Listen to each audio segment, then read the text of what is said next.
Yeremiya 17:9 omutima mulimba okusinga ebintu byonna era gulwadde endwadde etewonyezeka ani ayinza okugumanya olw'ekkumi nze Mukama nkebera omutima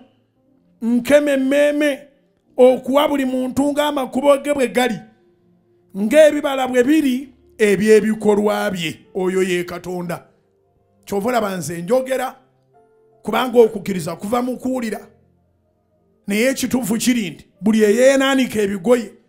ne weenaanika ebitiibwa olunaku lujja oyanukulira ebikolwa byo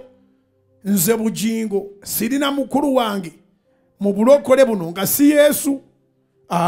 nsobola okuwa ekitiibwa ng'omuntu omukulu nsobola okuwa ekitiibwa nga yansooka okulokoka nsobola okuwa ekitiibwa ng'omubuulizi w'enjiri nsobola okuwa ekitiibwa ng'ali mu myaka gya kitange naye sisobola kuwa kitiibwa nga mukulu wa kukkiriza kwange